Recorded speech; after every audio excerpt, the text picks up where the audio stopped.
कि आपके दृष्टिकोण से बीजेपी यूपी का चुनाव किन मुद्दों पर लड़ सकती है और विपक्ष उसका कैसे काउंटर करेगा?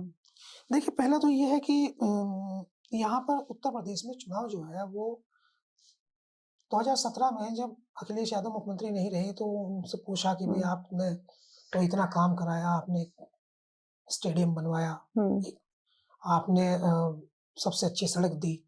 ये जो यमुना एक्सप्रेसवे है, नोएडा से जाते हैं लखनऊ, तो आपने सड़कें अच्छी बनवाई, आपने कई बिल्डिंग्स बनाई, आपने 10-90 दिया, आपने वैन एम्बुलेंस वैन बहुत मशहूर सर्विस रही 112, 109 वो दी।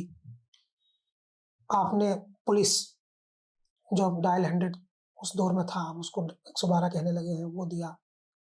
कई सारे सुधार आपने किए, लैपटॉप आपने दिए, लड़कियों को आपने खासकर मोटिवेट किया पढ़ने के लिए। ये सब चीज़ें सवाल थे, लेकिन आप तो चुनाव हार गए। तो अखिलेश यादव ने कहा कि हम लोग ये बात जानते नहीं थे कि चुनाव जीतने के लिए सिर्फ विकास करना जरूरी नहीं है। चुनाव जो है वो बहकाने से भी जीता जाता है, भ्रमित भी।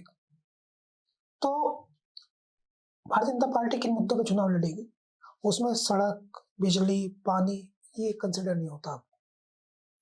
जो मुलायम सिंह यादव का नारा था कि दवाई, सिंचाई, पढ़ाई मुफ्त हो, समाजवादी पार्टी का मुलायम सिंह यादव जी का राजनीति का नारा था, दवाई, सिंचाई, पढ़ाई मुफ्त हो। तो ये बात समझ में आ गई उनके कि ये मुद्दे नहीं है।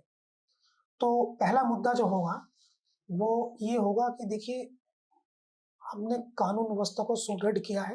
वे लोग जो कानून व्यवस्था को, लाइन एंड ऑर्डर को डिस्टर्ब करते थे, हमने उनको टाइट किया है। सिंपल, चाहे वो मौखिक तौर पे ना कहे, लेकिन वो घोषणा पत्र में इस बात को शामिल ना करें। बढ़िया कानून व्यवस्था, ये पहला मुद्दा होगा।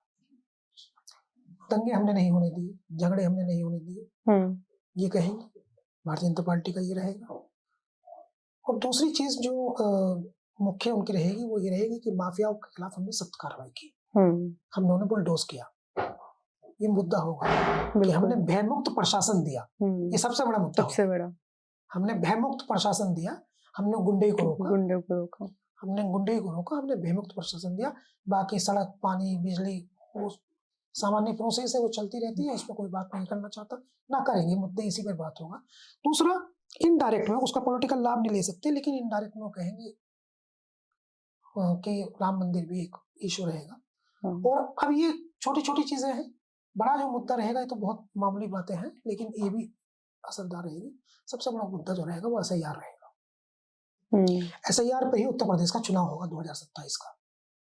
किन लोगों के नाम काटे गए, एक पक्ष ये कहने की कोशिश करेगा कि जो बाहरी थे, घुसपैठिए थे, हमने उनके नाम काट दिए। दूसरा पक्ष ये कहेगा कि तुमने घुसपैठियों के नाम नहीं काटे, वो यही के लोग थे। इसी पर चलेगा, इसी पर चलेगा, क्योंकि एक पक्ष का वोटर जो है वो कुलीन है, अमीर वोटर है, दूसरे पक्ष का पिछड़ा और गरीब है। तो चुनाव इसी के इर्द गिर्द रहेगा। SIR इस चुनाव का की पॉइंट होगा, की फैक्टर, मुख्य चुनाव का विजय।